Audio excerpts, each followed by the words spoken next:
Hello everyone. This is a fun question. It's a nice one. It's a challenging one as well. The question wants us to find the big radius of the big circle here. The radius is 1 meter plus this part which we don't know.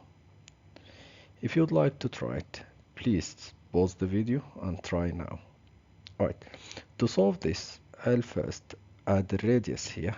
This is the radius of the smaller circle. How long is it? We don't know, so I'll just call it a small r.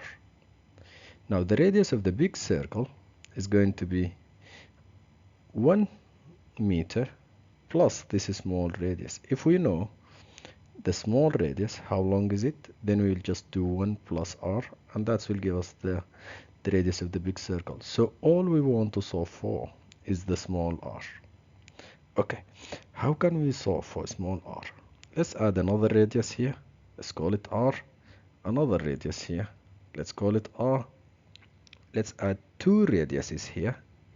This is one radius and this is another radius. So this line, the green one, is r and r. Another green line, it's also r and r. Let's focus on this triangle. So it's equilateral triangle because each side is 2r. This will help me a lot because equilateral triangle has 60 degrees. Each angle is 60 degrees. Now if we bring back the 1 meter sides, these are connecting to this central point. That means this line will bisect this angle. It will give us two 30 angles, 30 and 30. That's very good. Now let's make a line here. This line will half the 2r and it will make 90 degrees down here. So this is 90, this is 30, this angle here will be 60.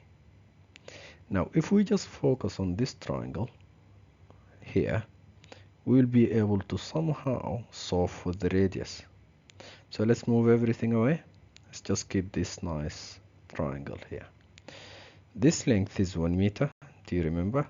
And this length is the radius. Now we can just use SOHCAHTOA to solve for this triangle here. Alright, so this is the triangle. Have you noticed R is opposite to the 60 degrees? And 1 meter is the hypotenuse because it's opposite to the right angle. Now we can use opposite and hypotenuse. That's SOHCAHTOA, so that's the sine rule. So that's sine 60, opposite and hypotenuse. We can easily find the opposite, which is r. So sine 60 is root 3 over 2. The hypotenuse is 1. That means the opposite is just multiplying these two. It's going to be root 32 times root 3 over 2 times 1, which is just root 3 over 2, which is very good. That's what we are solving for. Now if you remember, we said the big radius is just 1 plus r. So it's going to be 1 plus root 3 over 2, and that is going to give you 1.866, and that's the radius of the big circle. How do you find it? Was it easy to understand? If you like the video, don't forget to subscribe. I'm going to solve more like these questions. And that's all for this video. Bye.